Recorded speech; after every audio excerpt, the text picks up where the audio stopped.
Hey, what's up everybody? It is Kellen here from Start Your Systems, and welcome back to MX Simulator, where today we're playing the replica version of the 2019 WW Ranch Florida National Track in MX Simulator. Technically speaking, it's actually the 2017 GP track replica, as the Race Factor Gaming guys for the race earlier this week decided to recreate that track, since we didn't fully know what the track was going to look like this weekend just yet. So it's called 2019, but it really is the 2017 GP track. So you guys may recognize this, as we've seen this one obviously raced already before. But the actual Florida National track that we're going to be racing this weekend will look a little bit different. They've obviously released some videos of the supposed track map and what it's supposed to look like this weekend. So you guys can look at those elsewhere if you so choose to do so. But we're going to talk a little bit about this upcoming national this weekend, a couple other things that have happened in the motocross community this week, and play this track along the way. But yeah, back in Florida for the first time in over 20 years is the National Series. So that's kind of cool. Hopefully the Florida fans come out and actually support this thing and get behind it, because obviously motocross is a pretty big deal in the Southeast. So Georgia fans, Alabama fans, hopefully everybody comes out to Jacksonville, and Florida fans come up from southern tip of Florida to Jacksonville to check out this race this weekend, so we get a good showing. But unfortunately, it does sound like it's going to be just blazing hot this weekend too, in the 90s, in Florida, in the summer, in the humidity. Oh, it's going to be brutal. So hopefully everybody stays at least somewhat cool during the weekend. Stay hydrated, of course, as well, and hopefully enjoy a fantastic National Motocross this weekend. I don't have many things really to hit on this weekend for the National, other than, like, I think kind of the crucial thing obviously is going to be the weather and how that plays a factor in fitness for some guys. Everybody's kind of been waiting to see if Ken Roczen's issues that he had in Supercross, his fitness issues, are going to show back up again outdoors. And we haven't had a hot national yet. So now that we're going to have a hot national that's humid and ridiculously hot and stuff like that, we're really about to see, I think, fully the scope of Roczen's physical abilities over a length of time in a moto, which we hadn't yet seen before. It really had just been some cool motos. He's been able to kind of go down and just put the hammer down and not really worry about the heat getting him too overly exhausted. Obviously, you're still exerting a lot of energy, so it seems like his fitness has been pretty good the first 4 rounds. But whether or not he survives Florida, I think it remains to be seen. I don't even know whether or not you can classify Tomac as being like ready, set to go, because obviously he trains in Colorado. And it does get hot, but it doesn't get humid as much in Colorado, so he's not going to be used to the heat, I guess. Like, hasn't been training in it in a long time, so that part could come into play. But obviously training at altitude, his fitness is on par with everybody else, if not better anyway, so that should be a-okay in regards to his fitness levels for the motos. And we'll have to see. Ty atop the championship standings, 4 rounds into the series. I'm ready to see what's going to happen as we get this East Coast swing fully underway. After what was just really kind of such a thrilling high point. We had Tomac win without winning a race. We had Cianciarulo also win his 4th overall of the year. The Kawasaki guys are looking good. They're getting back into the swing of things as we're heading to Florida. It's AC's home race too, so I don't see any problems with him having a good weekend here either. But yeah, not really a lot that I wanted to talk about in regards to the race this weekend just yet, because kind of the biggest news that came out this week in the motocross community, and it hit us on Tuesday night with an Instagram post, was Christian Craig tested positive for a banned substance back at the Daytona Supercross in 2018. He finally posted about it this week, and he wasn't notified until January of 2019, so it took almost 10, or I think over 10 months for them to actually notify him that he tested positive. And it's a little bit confusing, but it sounds like basically there's 2 ways that they could go about doing it. And one way was obviously suspend him, which has happened in the past. We've seen Stu, we've seen Cade Clayson, we've seen Brock Tickle. all just get suspended for banned substances. They didn't do that with Craig. They've let him continue racing. He's gone through the appeal process. He's taking it to the courts now this time, which none of these guys have really done before. They've obviously fought their case, but never really gone to the courts. So it sounds like he's got some sort of case going on, and he's going to know in the next 30 days or so, it sounds like, his fate of whether or not they will take his word for it and he will not receive a suspension, or if they, still give him a penalty of some kind, it'll be served in the past and they'll just strip him of results from the past. So that's going to come into a whole situation about, what do you do about prize money and results and et cetera, et cetera. So yeah, it's a really weird scenario. The banned substance that he got popped for is called heptaminol, and it's a stimulant, so that's why it's on the banned list. But it's basically like, it's supposed to increase your blood flow. Like, it's like a rapid drug for blood flow. Like, it increases it, which is interesting because if Craig was doing it on purpose, which he's not, he has come out and said that he's, thinks that it came from a contaminated supplement, which is possible. But if he was doing it on purpose, it would actually be really, really bad for him, because Craig is known throughout the pits, and obviously you've probably seen it on TV, for having a ridiculously high heart rate over the 200 line while he's out on the track, which is like close to like redlining. Like, he would, just pass out basically from how fast his heart is beating. He's always had like an irregularly high heart rate, and increasing blood flow is only going to make that worse. So this would actually negatively impact him a ton if he was doing it on purpose. So clearly it seems like something that he would not do on purpose. He's publicly said so, and as these guys are part of this, big kind of wholesome community, I really do believe him in that sense, the same way I believe Tickle wasn't doing it on purpose either. But what I wanted to talk about in this video was how just like ridiculous this is getting. It takes 10 months to let him know. Like, I don't get that. It's not that hard. You go into the clinic, you get the test done, and you get a result, positive or negative, back on banned substances, and then they just let him know. It's not that hard. Like, the FIM is becoming more and more of a joke every day, that they are associating themselves with WADA, for one, and two, that they're not taking more affirmative action with this type of situation. They have to raise their game up to a level that is actually comparable with other sports. I feel like, banned substances in the MLB, the NFL, a lot of these highbrow sports, they know about it right away. They get popped for it, they get suspended, whatever, we move on.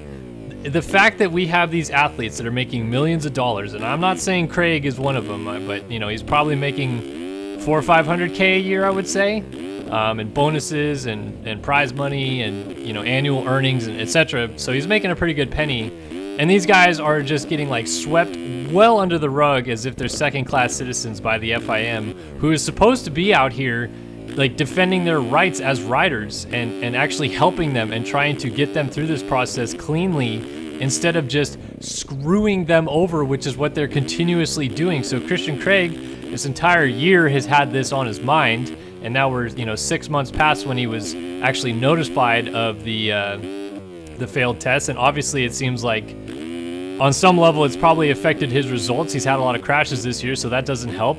But you have this situation on your mind, suddenly lawyers are involved, and you're dealing with all this crap, and it so easily should have just been dealt with in the first place by the FIM last year, so he could have just gotten this done in the off season. But no, they're still just a gigantic joke of an organization, and they can't figure this out. It is so stupid to me that A, the riders never seem like they want to band together, B, the teams never want to band together, so they don't have any leverage whatsoever. But then on top of all of that, the FIM just walks all over these promoters because they just like fold over and get on their knees for the idea that they get to call their championship a world championship. That's why the FIM is involved, folks. That's the only reason why they're involved. As a sanctioning body, they're pretty much garbage. They're on par, if not worse than the AMA already. So there's not really any benefit for Feld or anybody to have the FIM involved other than that reasoning. But like they have the distinguished ability to call an event a world championship. I mean, they only race in the United States for Supercross, but it's still the Monster Energy Supercross, Monster Energy AMA Supercross, and FIM World Championship Series. So you get to be called World Supercross Champion if you win the championship now. So if they went away from the FIM, they don't get that distinguished ability to call themselves that. But regardless, it's just so stupid anyway that these promoters just let freaking the FIM walk all over them. I mean, James Stewart was, about as big of a star in the sport as you could get. And yes, I do believe that on some level, these guys that failed to, Stewart in his case failed to submit a therapeutic use exemption sheet. That was his fault. He deserves a penalty of some sort because he made the mistake. But then the 2-year bans because they're associated with WADA, the World Anti-Doping Agency, which basically their two main focuses, or their three main focuses, are FIFA, the Olympics, and the Tour de France, or cycling. Like, those are the three disciplines that they are really putting an emphasis on because it's kind of the peak of the sports, really. So WADA tries really hard to lay down really stringent and strict penalties on athletes that are caught doping. And the reason that the bans are so long, 2 years, 4 years, whatever, is because all of their penalties come from the fact that, well, if you penalize someone who's an Olympic athlete and you penalize them anything less than 4 years, you might catch them in their window when the Olympics aren't even happening. So it doesn't really matter for them. Yeah, they lose out on maybe some, world championships or whatever that they could be doing, and obviously it negatively impacts them. But the Golden Crown is the Olympics. It's basically as if, they penalize a rider that races Supercross and Motocross on the basis that the World Championship or whatever only happens every 4th year, which it doesn't. It happens every year. But these WADA penalties are handed out as if it does happen every 4th year, because it's basically like the Olympics or the World Cup that the FIFA federation puts on, which is every 4th year as well. And the Tour de France is every year, but still, that's only once a year that happens. And cycling, that is the crown jewel again. So it seems so silly to me that they continue to use these WADA penalties instead of coming up with their own system. But I just don't understand why they can't figure it out all by themselves. If you're the Outdoor Nationals, which they use USADA, which is a little less corrupt than WADA and the FIM and all that stuff, but USADA still runs with WADA protocols, so that's why Tickle and Clayson and Stewart and if Craig got popped and actually gets suspended, wouldn't be able to race outdoors too, is because USADA basically follows what WADA does. So if WADA bans an athlete, USADA is going to be like, yeah, well, we can't have that athlete in our series either. And for those of you that don't know, WADA is World Anti-Doping Agency. USADA is the United States Anti-Doping Agency. So that's where the distinction is. But I don't understand how... So Feld, for example, if they dropped FIM, they'd need drug testing, because drug testing, I think, is important in the sport. But Feld would also have the ability to create their own penalties for each situation, because suddenly they don't have a sanctioning body that's in charge of it. So they could rip off the AMA rulebook and have it for the actual racing on track, but off-track things such as violent misconduct, domestic abuse, drug use, etc., that all these other, sports often deal with, like the NFL, they could make their own penalties. So when Brock Tickle gets caught for a banned substance, that he only had 1/10 of it in his system, that's a lethal dose or whatever it was, they can go, okay, this is what we have on file for how much substance was inside of him.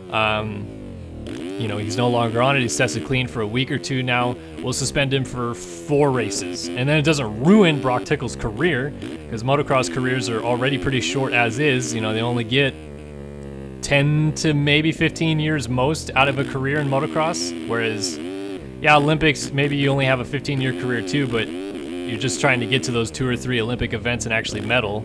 And then the World Cup, you're a soccer player for 20 years usually. Like, guys can go deep into their 30s and be a competitive soccer player.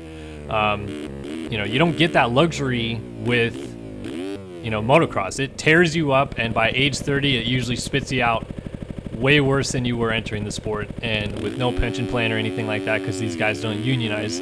So, you know, if you're felled, dump the FIM, go to U of F, University of Florida, or, you know, University of Central Florida, or Florida State University, one of these high-end universities that are in your area, because they're from Orlando, and say, you know, hey, we need to have independent studies done on our athletes. We're going to come to you 4 or 5 times a year with random drug test samples. Can you analyze them for us and get back any sort of banned substances that you come across? They say, sure, this is how much it's going to cost. We'll get the publicity for it, for being, you know, an official licensed drug, you know, tester of the series. And Feld goes, great, we'll pay that. They have them test. Brock Tickle gets popped. The FIM goes, all right, well, can you give us a reading on how much, what, et cetera, or not the FIM, Feld says, all right, so how much, you know, what was he popped for? And then they themselves can come up with a penalty, and then they don't ruin riders' careers. But they will never do that because they are, you know, they're so far in bed with the FIM that they are snuggled up under the covers. They got the covers pulled over top of them. You know, the sun's come out in the morning, but they haven't wanted to go downstairs and get coffee yet. They are deep in the bed with the FIM because they want to have the World Championship distinction, and they will never lose them. And the Nationals just follow suit with whatever Supercross does because it's the higher brow series that, you know, kind of exists in the North American realm of motocross and Supercross, etc. So whatever the FIM and WADA does, the MX Sports and USADA series outdoors is going to follow suit basically with that and not go off into their own deal and do something different. So there needs to be change though, because this is getting ridiculous. Like, you can't have these athletes sitting on a drug test for 10 months with no information, no idea like what they got popped for or tested for or anything like that, and then just wham, penalty falls upon them, suspensions handed out, nothing they can do. And then Tickle's case, I mean, you guys that follow the sport probably saw how long it took Brock Tickle to get any kind of decent answer back about how long his suspension was going to be for. Finally, we know, if you haven't been following, that his suspension is going to go through mid-February because he was tested in San Diego Supercross back in 2018. So he's going to have a 2-year suspension that goes from San Diego Supercross in 18 till the date that the San Diego Supercross is on in 18 in 2020. An exact 2-year suspension, but kind of screws him for Supercross because, well, he could have had a ride lined up or something, but nope, instead he's going to miss the first 6 rounds and have to try to come in mid-series and grab a fill-in or something like that. And he's already at the tail end of his career anyway, but it kind of screwed him out of a couple good years of opportunity for something that really wasn't helping him all that much anyway. And now we have this Christian Craig scenario, which just sounds like another BS FIM running around the mill, screwing things up, not interacting enough with WADA to get clear answers, and then not interacting with the rider enough to get actual, like, you know, penalties or suspensions handed out so that they can go through the proper appeal process, which this time kind of sounds like they did a little bit better job of it by letting Christian know and then allowing him to appeal the process without pulling him completely off of the series, which is what they basically just did in the past. Like, you know, Tickle got suspended on the flight to the Minneapolis Supercross, I think it was that year. He gets off the flight, gets a email notification that he's been suspended, shows up to press day at the stadium. John Gallagher walks up and says, yeah, you're gone. Like, you're not riding press day, you're not racing tomorrow night. Sorry, but you're gone. Like, nothing, can't do anything. No appeals process, nothing. Has nothing to say. He just gets popped out of here, 2 years, see you later, Brock Tickle. Like, that is unfreaking believably disappointing and just wrong. Like, they need to have a better system in place to protect the riders, to allow them to, if they do get popped for one of these banned substances, they serve time. It happens, you know. Sometimes athletes knowingly, unknowingly, whatever, put things into their bodies that are on a banned substance list. It's a huge list. It's a lot of things that they have to follow. Their diets are very strict, obviously, and it happens. So I get it. They deserve a penalty because they did get, you know, caught with a banned substance. But 2 years? Really? They don't need 2 years. They don't need 4 years. They need a couple months, maybe, but a couple races more likely. and then have like repeat offender type things. Like, it's grinds my gears, man. This whole situation, the system. I'm not as outspoken about it as some other people, but I just felt like it was time to speak my piece on it, because most of the time I just try to say, all right, well, sorry, it sucks for that guy, but, I guess they knew the rules. But now it's to the point where it's like, these guys know the rules. They make the mistake. It's unfortunate, but communicate. I mean, like, it's not that freaking hard to send an email in this day and age. I could understand if it was 1950 and there's no such thing as email, so they had to mail a letter, and they probably put it on a pigeon's leg to fly it all the way to Christian Craig from Italy, or no, Switzerland. I think Geneva is where the FIM is based. It's just, they got to be better about this. It's ridiculous. So I don't know. I spent most of this video ranting. I apologize that I didn't talk much about the upcoming Florida National, but I just felt like this stuff needed to be said. It's, they independent studies, drop the FIM, figure out a new way to, distinguish yourself as a world championship. Supposedly, Feld owns the right to the words Supercross, Series, etc. So they can do whatever they want. They don't need the FIM to call it a world championship. Baseball just decided to call it the World Series, and we've ran with it. The NBA can be called World Champions, even though it's a North American only series, but they still call them World Champions. Just come up with a way around it. Make the FIM think, we're screwed if we keep doing these stupid things, and teaming up with the wrong people and getting in bed with the wrong people because our politician butts are so stupid. Like, you got to make them react to something that you're doing, and unfortunately I don't think it's going to happen, because the riders won't get together, the teams won't get together. Feld doesn't really care about the riders that much, and I think that was shown a ton when Stewart got suspended, because that was like their biggest star at the time.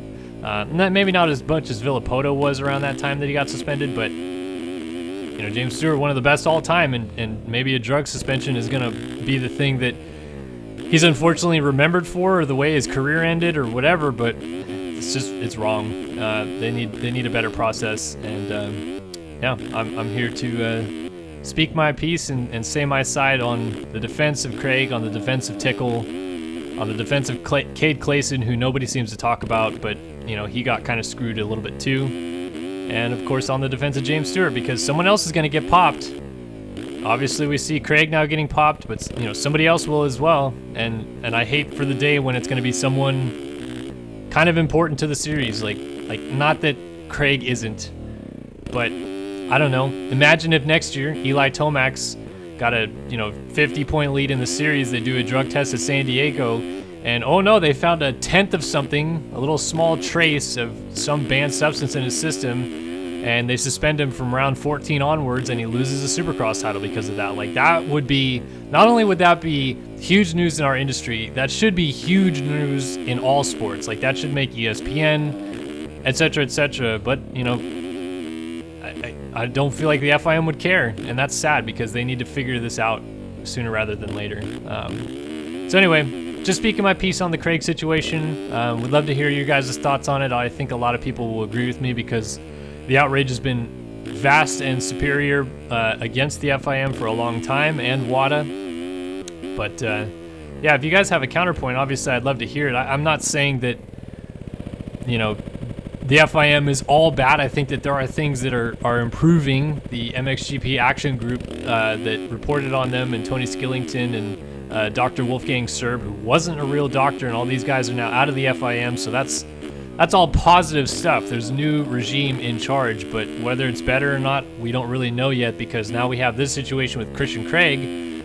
Doesn't look like it got much better, but yeah, hopefully things change in a hurry, because I hate for the day when someone, their career is going to get ruined by this.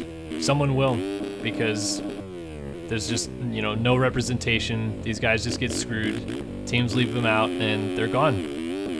So, anyway, hope you guys enjoyed this video. Love to hear your guys' thoughts, as always, in the comment section below. And hope you guys have a wonderful weekend watching the Florida National WW Ranch. I will be watching as well. And I'll see you guys next week with some more videos here on Start Your Systems. So Kellen, saying so long for now.